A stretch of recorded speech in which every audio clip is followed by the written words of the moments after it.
My TikToks and my Instagram Reels and my YouTube Shorts were blowing up with real estate agents wringing of hands and lamenting about the commission ruling.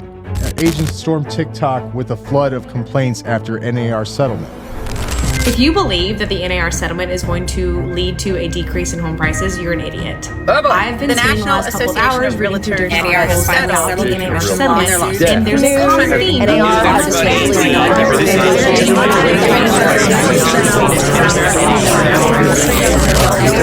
Holy cow, let's look at some headlines. So, a lot of different information going on in the news. Absolutely. Yep. So we're going to go ahead and in this episode of the podcast, we're just going to get through some of the news headlines, provide you some commentary, and hopefully can give you some information as you navigate this muddy waters of real estate these days. So let's start off with the first headline. Court weighs the $4.7 billion Sitzer ruling against the last holdout Home Services. Now that the most defendants have agreed to settle the bombshell Sitzer Burnett case, you remember that Keller Williams bent the knee, and they went ahead and settled. Remax bent the knee and settled. And who else? Anywhere, which is a conglomerate that owns different real estate companies like Better Homes and Garden. Mm-hmm. Who else do they own? A few others. Doesn't matter. It doesn't matter. They gave up the fight. Yeah, they stopped fighting. So I guess Home Services of America is the only lone wolf left, and they might be left holding the bag for the remaining damages to the tune of $4.7 billion. Holy cow. So Home Services of America, also known as Berkshire Hathaway, they're the last holdouts here. Even the National Association of Realtors, used to be the largest trade organization in America. I don't know if they're going to stay that way forever, but they're the only ones that didn't settle. I don't know why. Well, look, I think this is like a hard-hitting wake-up call for most of our counterparts in the industry, even though you and I, we've been talking about it for months. And so, they're just now getting this wake-up call. But what if Home Services of America is the smartest one in this whole thing? And here's why I say that. The funny part, but not so funny part about this whole lawsuit and the claim that the seller is paying all the commissions is actually false.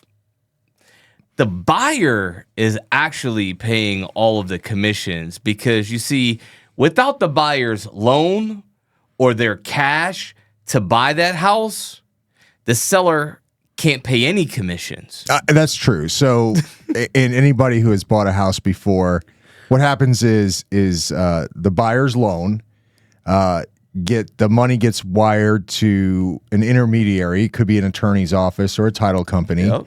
And that intermediary disperses the funds. Right. So it goes to pay off that seller's mortgage on their house, yep. Pays the commissions from the agents, and all the other fees that everybody charges, all the lender fees, all the titling fees, the title insurance. Lenders, title insurance, all that title stuff. Insurance. So again, this is why I say, maybe Home Services of America is the only smart one in this. I don't know, because when you make the argument that the buyer is truly the one who's paying the commissions, because all of the money in the whole transaction comes from the buyer. Yeah. It comes from the buyer's loan or it comes from the buyer's cash. So what's getting paid out is essentially the seller's equity in their home. No. It's not even their equity, because the home is only worth what someone's willing to pay. It's market value. That's right. And listen, how many times have we seen a seller list a house at $500,000 only to take a $10,000 price reduction? Yeah, or more. And the only reason why it's worth $490 is because the buyer says, I'll pay the $490. Yeah. The thought that it's the seller's equity is the problem here in this whole thing, because this bottle of water, even though it's Fiji, it's only worth what someone's willing to pay for it. If the average person is only willing to pay 50 cents, it's 50 cents. Yeah. That's it. That's the market value. So the whole problem here is with the notion of people thinking that the seller is actually paying the commissions. No, the buyer is paying the commissions. It's being financed over 30 years. So maybe buyers need to get together and put together a lawsuit as well, because they are truly the one who's paying the commissions. The commissions are actually the price of the home is determined by what the agents in most cases say the value of the home is worth, based off of what they feel that they could get for the home from a reasonable buyer.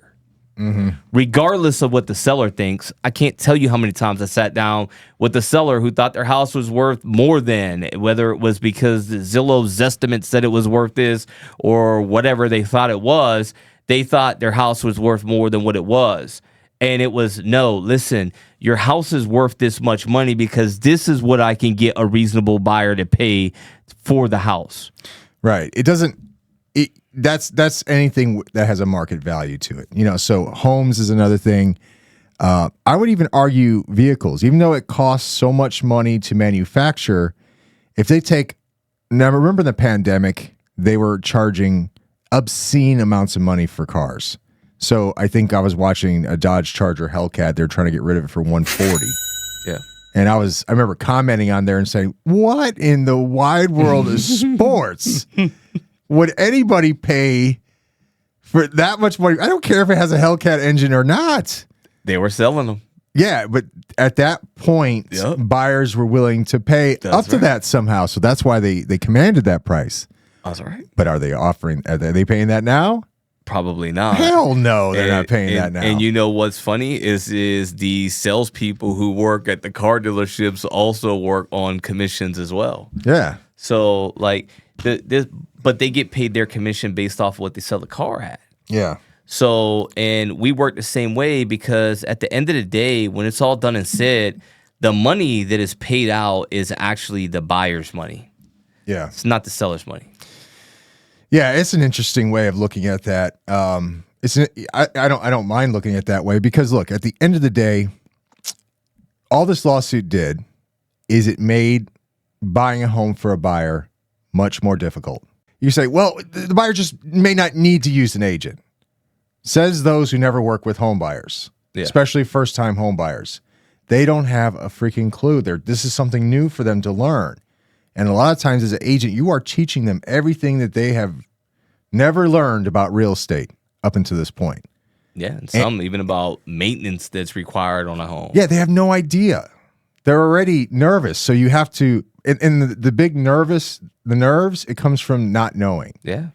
What am I getting myself into? This is huge. This is a huge purchase, How much is all this stuff going to cost to, fix, if I have to maintain the home? So I just like the rent, because all I got to do is pay this guy this money per month. And if I have a problem, I call him and the landlord fixes things.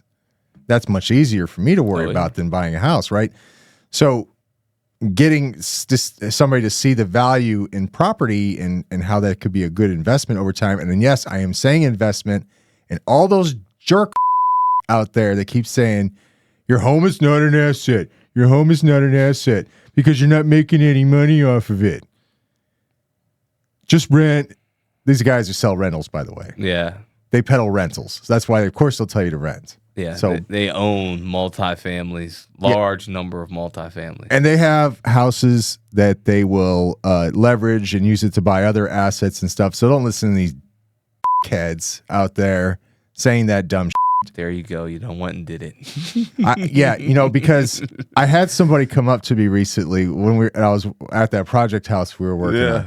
And he says, Robert, and I'm changing the subject real quick, but then he was like, you think if you stop cussing so much, you would get more people to listen to your podcast? And I was like, I don't know. Maybe not. I don't know. I think I'm just going to talk me. This is how I normally talk. This is how I normally talk. I even talk like this in front of clients. Oh, yeah. And some agents will be like, fawning over themselves. You say cuss words in front of clients. I'm like, I try not to, but, they just do. They tend to slip out at times. Yeah. But anyway, enough about me. I will say another thing about the other agents. This one thing about that Sitzer Burnett case is once it was announced that the NAR bent the knee and settled, all of a sudden, my TikToks and my Instagram reels and my YouTube shorts were blowing up with real estate agents wringing of hands and lamenting about the commission ruling. Agents stormed TikTok with a flood of complaints after NAR settlement. TikTok's days in America is maybe numbered. Yeah, TikTok may be going away here soon. Yeah. Thanks to hawkish members of Congress, but that didn't stop multitudes of real estate agents from taking to the platform over the past 3 days to weigh in on the big commission lawsuit settlement from the National Association of Realtors. If you believe that the NAR settlement is going to lead to a decrease in home prices, you're an idiot. Oh boy. The I've been National spending the last couple of hours reading through different NAR has articles finally about the NAR settled settlement, their and there's a common theme.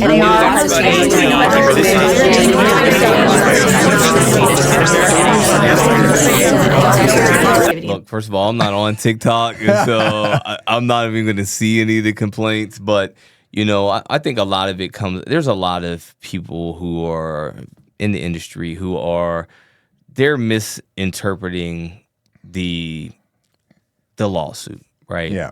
It's easy to look at the negative side of everything. And so immediately when the news broke, people just went straight negative, and they were like, buyers are going to have to pay their own commissions and that.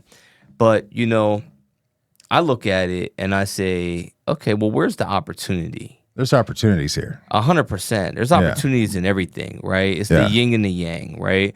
Half empty, half full. Glass half empty, half full. You got to look at it's half empty. There's still more to fill your cup with. There you go, right? Yeah. So realistically, it comes down to the people who are the best negotiators are going to be the ones who continue to do deals, right? And, for me, I'm not concerned about it. And I also see an opportunity in it because, on one hand, people will say that, the 6% standard was fair and, it should remain. But on the other side, it was limiting my ability to earn more money. Yeah, I mean, because who made up that stupid rule anyway? The National Association of Realtors. The ones that take your money and do nothing with it? No. No, not our money. We're not realtors. No, we don't pay them. We're not realtors. We're real estate agents, So anyway, now you can't use that. Realtors are just so much more ethical. Are they, though? Are they really now? Yeah. Anyway, but look, that they set that standard of 6% commission. Well, that standard's no longer there. Yeah. It opens the door for you, especially if you're a buyer's agent, to say, hey, look, my rate's 4%. Yeah. Like, you need to sell your house. I have a buyer who, in my opinion, is paying the commissions. My rate's 4%. Yeah. So, it's not like it's unheard of because you have builders right now who are offering 4% commission plus bonuses. Yeah. Plus they will even buy down the buyer's interest rate to a fixed 5.5% over 30 years. Yeah. So there is a lot of incentives that builders are willing to pay for a buyer because they understand that if I have a house that I want to sell, unless somebody brings this buyer to me, I can't sell this house. Yeah. Well, I even as investors, when we rehab houses, we're still offering commissions. We'll always get ours sold. And you know what? I really don't think anything is going to really change that much. I think there's going to be some sellers that won't offer commission after the house sits in the market 60, 90, 120 days. They'll be right back. They'll be right back. Again, I think a lot of the people who are complaining, they were not in the business, or maybe they forget what it was like in 14, 15, 16. sellers were paying bonuses back then to agents to sell their house because there was the inventory was, there was tons of inventory. I mean, you were in the business longer than me, but I came in 18, and I remember that time they were offering agent. They give you the 3% commission, but they said, "Oh, we'll also give you a $3,000 bonus on top of it." Absolutely, yeah, because the seller needed to move the house. The seller needed to sell the house, and you know what? The crazy part is the philosophy back then is. Oh, well, it's the buyer's money anyways. They're really paying for it. So the buyer's really paying for this bonus anyhow. Yeah. But it's so crazy how when you get into this court of law that these attorneys flip this thing around and they make everybody think that the seller's paying the close or the commissions. Yeah. And that's not the case. The buyer's paying it. It's the buyer's money. It may not necessarily be the buyer's money, but it is the bank's money if it's a loan. It's the money from the bank that makes everything happen. Exactly. Without it, there wouldn't be no deal. A cash buyer is paying their cash to this seller directly for the house, and it's their money. Yeah. So how does the seller think that they're paying the commission? It's just coming out of their equity. So that's really what they should be. It's not coming out of their equity. That's the false narrative that's being told to people. Listen, when listing agents set the price, but it's a false narrative. It's fake. It's fake. Because your only equity is what a buyer is willing to pay for it. That's what your real equity is. So if you think your house is worth $500,000 and you can't sell that at $500,000, but you could sell it at $475 because the buyer's willing to pay you $475. Then that's the price. That's the price. But it's still the buyer's money. Right. The buyer makes the decision. So the buyer is paying the commissions and not the sellers, but that's the false narrative that these attorneys convince people to believe. I will expand on that a little bit too, because as interest rates continue to hover high, the affordability of a house, because that mortgage payment is going to go up with that high interest rate, right? So if there's going to be less buyers willing to pay that certain amounts for those homes, then those values will start to drop too, because it's all about buyer demand. What's the appetite for that buyer and the affordability with a value meal at Wendy's costing $12 now? Everybody's feeling that. I know they are. The equity in the house will diminish if there's no buyer demand, and the buyer's money being from the lender.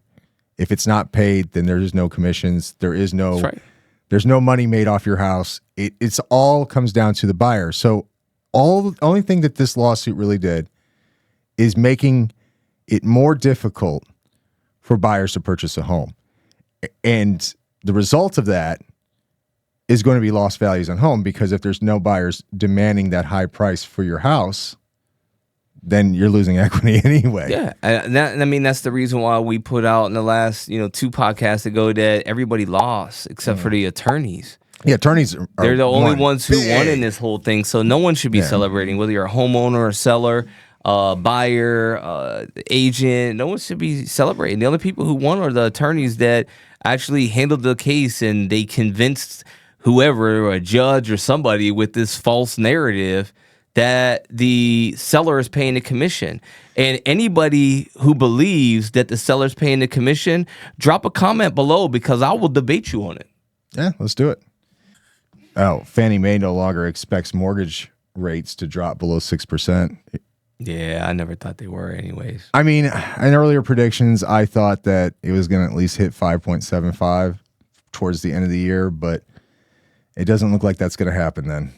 Nah, I never thought that the inflation was going to remain low enough, long enough for them to make cuts. And basically with us almost through the first quarter, and then going into the time of the year when most people are traveling, buying houses. We talk about the spring buying season, things like that. That's only going to spike inflation a little bit more over the next few months through the summer. So I always thought that at the very earliest we would see a cut would be somewhere in the fall. But now that's actually looking a little bit dimmer as well. And I know that the Federal Reserve chairman spoke, and he said that they're still on track for 3 cuts. I wouldn't hold your breath. I don't think they're going to cut, because he keeps saying the inflation data is above, 2.5? Was the last inflationary data? So 2.5, you're dangerously close to 2%. I don't know. Why don't you just cut? No, because it's the fact that the trend line isn't there. Mm-hmm. So we were down and then we had a blip up, right? And so now it's like, hey, is this just a one-off or is it not? But I think what you're going to see as the year progresses, with us going into the time of year when most people are going to be traveling, we got spring break coming up. The staging company we use, they let me know this morning, hey, we're going to be gone for spring break, next week. So like it's that time of year when people are traveling, spring breaks coming, and the school year will be out soon before you know it, and then families will be taking vacations, spring buying season start, and so you're going to see more competition for houses. So with all those things happening, you can expect that the inflation data is going to go up before it goes back down. Yeah. So, ladies and gentlemen, if you're not in the real estate industry, just expect higher interest rates until further notice. Yeah. And I mean, look, it's not 8% like it was last October. So just be thankful for that. Yeah. And the narrative has always been the same. If you're going to buy a house, buy a house. Don't buy the interest rate, buy the house, right? Yeah. Because interest rates go up and down. They're variable, right? So even though yours is fixed, when you buy a house, if the rates start going lower, well, then refinance down into a lower interest rate. Yeah. I would say, I think, what would you say the rate drop before you refinance should be? 0.5 point, 1 full point, or a point being a percentage point? It all depends, right? So, we had our retail lender and a broker on here on the last episode, and, a lot of the loans that are being done right now are coming in with the buyer paying points to get those rates. Well, if you pay a point or a 0.5 point in order to get that rate, you have to understand that you're prepaying the interest for that rate. Yeah. So the minute you refinance down, well, you've lost your prepaid interest because now you've refinanced into a lower rate, and that's great. You got a lower rate, but you prepaid for interest up front. Yeah, you already paid for that interest. Used. Yeah. Yeah. So let it run its course. Exactly. But, again, the best case scenario is that you get an interest rate that is at what we call a par rate, meaning you don't have to pay any points. Yeah. And so take that rate, whatever it is, and if interest rates go down over time, great, refinance down into the lower rate. But prepaying interest right now might not be the best thing to do. Mm-hmm. Might not be the best thing you could use your money for. Anyway, what else we got in the news? New construction housing starts surge to 1.52 million, a 10.7% increase from January, indicating strong optimism among home buyers for the spring market. That's good. Yep. This growth was primarily driven by a significant rise in single-family construction, contrasting with notable decrease in multifamily starts, potentially signaling future rent increases because they're not building as many multifamilies now. I know. And building permits also saw a modest rise, and home completions jumped significantly, reflecting positive builder sentiment and expectations of moderating mortgage rates, boosting family construction. Well, what are your thoughts on it? Well, buyer sentiment up then? Well, the builder sentiment is up. But their sentiment wouldn't be up if they didn't feel as though there was a need for them to build. That is true. But maybe they acted a little bit too early. So, I pulled off the RAIN, our marketing data that came out on the 10th for February, for the month of February. And I didn't even look. New construction home sales down 12%. In our area? 12%? In our area. New construction home sales down 12%, while pending home sales were up 10%. So regular homes up, and new construction's down. Well, why would that be? Probably because the builders are building at an inflated cost, and most home buyers are like, nah, I would rather just go with another house that is more price conscientious than to go with this new construction home that is literally at the top of the market. I also think that, and we had the builders on before, we asked them why they wouldn't build more affordable housing. Yeah. And when I say affordable, basically in your market, I would say at the median or below of what the median price is. That would be considered affordable in your market. So they're not building the affordable ones anymore because they said there's no money in it or there's not enough money in it. Well, you can only keep building because the new constructions just seem to be becoming more and more and more and more expensive. Oh, yeah. Like, why would you not keep going up? Because but they make their own comps. Right. But because the new construction only comps against new construction, but there gets to a point where nobody can afford it anymore. That's right. Only 1% is going to be able to afford it now. So now you're now you're going to have to try to find a 1%er.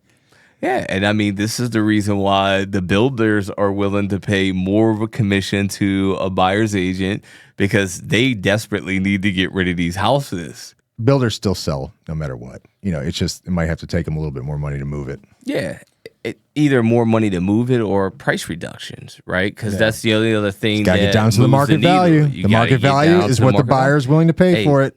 And again, the seller, the new construction builder has no problem paying commissions because in their mind, they already know that the buyer is paying the commission because... Except for Ryan Homes. And you can actually go on consumerreports.org. I'll link it in the description and look at all of the complaints from Ryan Homes. They not only cut commissions to agents, they cut corners on the build quality. Not according to what I'm saying what their previous customers have said. Yeah. Just saying.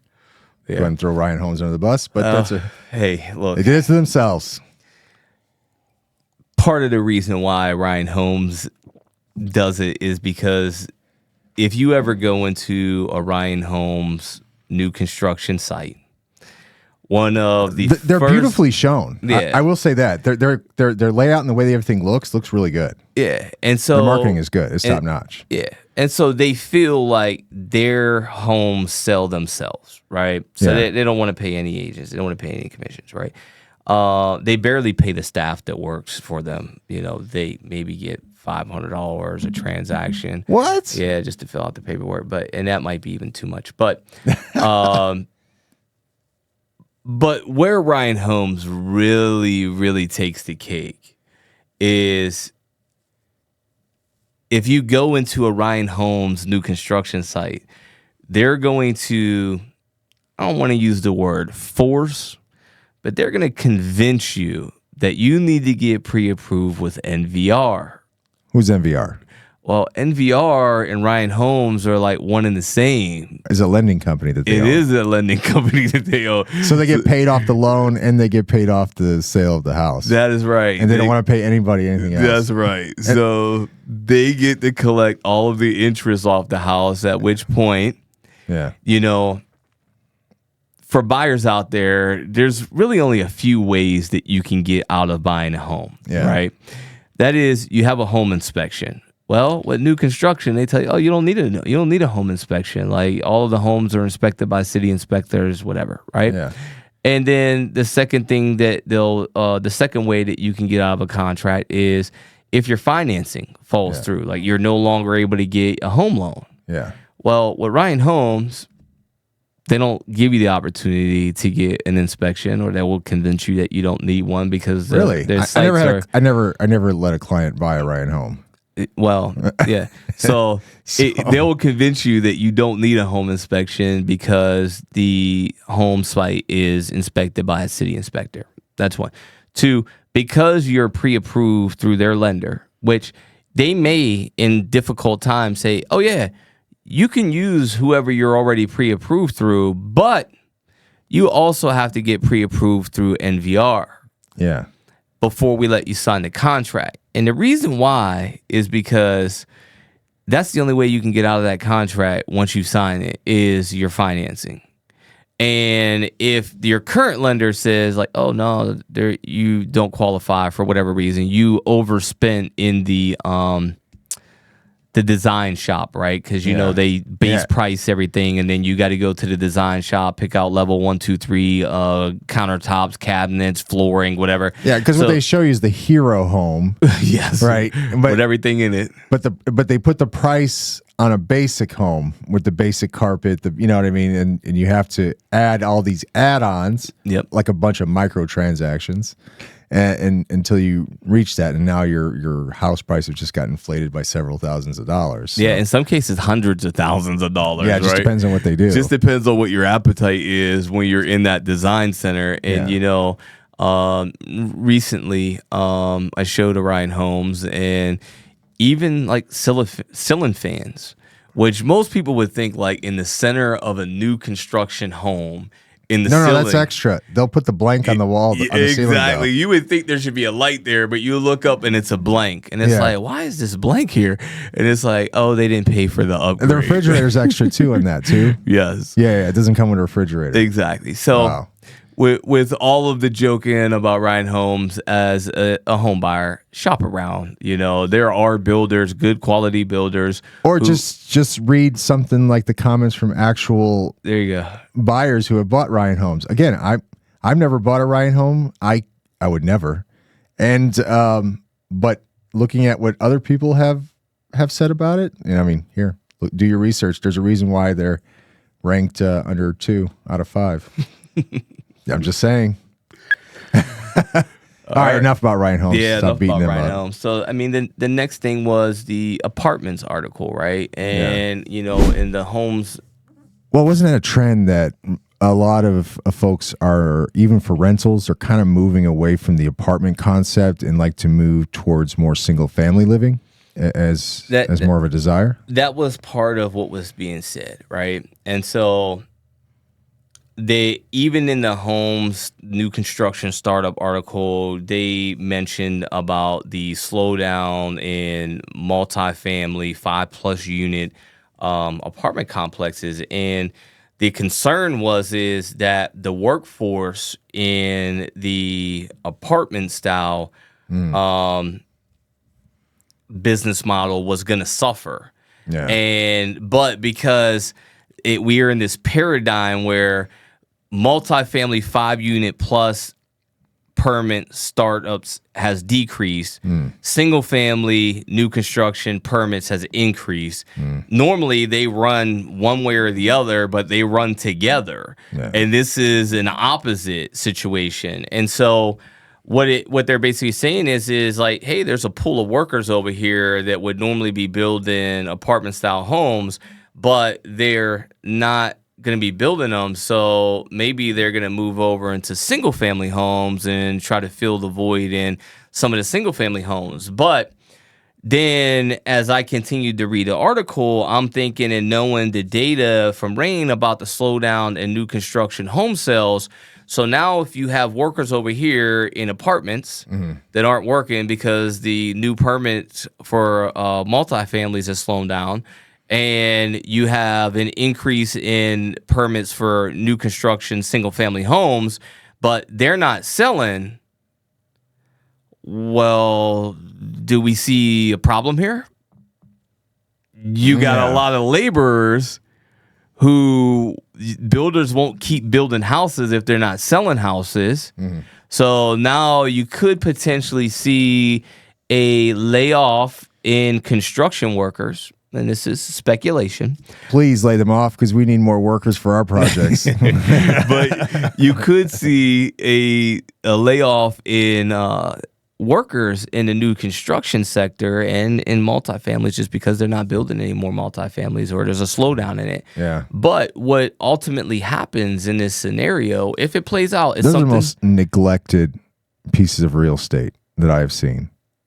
Like multifamilies, like quadplexes, and the smaller ones. Yeah, but no, we're talking about 5+. So we're talking, okay. Yeah, we're talking about like apartment complexes. We're talking 5+ They're neglected units too. And it depends on how old they are, who owns them, things like that. But the point I want to make is you know, we need to be watching, and it's something I'm watching is, you know, the labor market shift of new construction workers from multifamily into single family and a slowdown in single family, new construction, single family sales, well, that means the builders are going to start laying people off, and obviously maybe they're going to have to start reducing the prices on homes, which could have a trickle-down effect. Well, yeah, it's going to have a trickle-down effect because land will become cheaper because less people will want to buy it, and it's going to still cost to develop it, and the permitting and all that other stuff. If there's less builders getting permits, less wait in line, I would imagine. But this is going to come. I think this is all going to really come to fruition and get a bigger, clearer picture once we hit a buyer's market. But before that, I think we're going to hit a recession first. Sorry, I'm going to say it. I think within the next 1 to 2 years, we're hitting a recession. Possible. I think it's probable. It could be sooner. I think after that recession's over, I think it'll be a light recession. But I think once it's over, we're going to have a resurgence into the buyer's market again. Interest rates will have to drop down. But if it dropped down too much and we don't have enough inventory to bounce back with, then we'll hit another seller's market again. But I think the most likely scenario is we're going to end up being on a buyer's market trend for a bit. Absolutely. Yeah. Yeah. It's going to head that way. The new construction sales lagging is going to force them to drop prices, which is going to force regular retail home sales to cut their prices because they can't appraise at the same price that new construction's selling at if it's lower. I mean, I think even banks are starting to foreclose more, I'm noticing. And I think we even had this conversation. You're like, I'm getting nervous, man. Properties are starting to get too easy to get. Yeah, there is a lot more foreclosures, distressed sales starting to pop up as well. But a lot of those situations right there is, in our conversation, you mentioned about the rapid rise in home prices also means a rapid rise in taxes. Yeah. And while your home loan has a fixed rate for your principal and interest, those taxes aren't fixed rate. And so for somebody who bought, let's say, 15 years ago on the heels of the recession when you got the, rock bottom prices in the housing market, and then now that value of that house has gone up 400%, in some situations, depending on where you buy it. We talk all the time about certain neighborhoods where, it's just, we see value is just skyrocketed. Yeah, 10 years ago, it was like, oh, that was $60,000. Today, they're getting $240,000, $250,000, $260,000 for these places. So, with that being the case and a 400% increase in home value,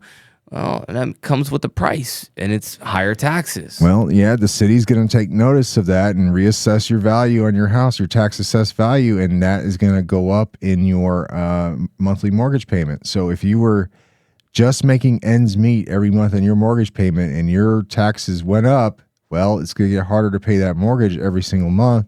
It'll be a lot harder to make any emergency repairs you need to do to that home. And before you know it, it becomes a distressed property, because it just can't afford to either maintain it or keep it. And we're starting to see some more of that, right? Yeah. So, and it really is. It's that increase in the taxes on top of everything. It's not only that; it's the home insurance, the insurance. We talked about it when we had that home insurance broker on, Mr. Spurgeon. Yeah, and he talked about it, how home insurance companies around the country just bleeding money out because paying for all these natural disasters and all these claims and everything. And so those are rising too. And if you were just making ends meet on your mortgage payment, God, I feel for folks like that, because I mean, how long did it take them to get the house, and they've had it for so long and now they can't keep it, and maybe they didn't sell it too soon. They didn't sell it soon enough, or they thought that things would change over time, and before they know it, we're buying it. Yeah. I mean, or some other investor. Other investor, yeah. Or the bank is taking it back and the bank's taking it back. On it. Foreclosing on it, yeah. All right, man. That's it, I think that's it. We wrapped it up. Yep. All right, guys. If you like this video, go ahead and hit the subscribe button. Leave a comment below. Let us know what you thought about the podcast. Also, check out our some of our most recent videos, especially as the lenders were duking it out. That was our previous podcast. That thing seems to keep going strong. Yeah. So check that out if you haven't already. But with that, thanks for watching, guys. See you soon. Until the next time.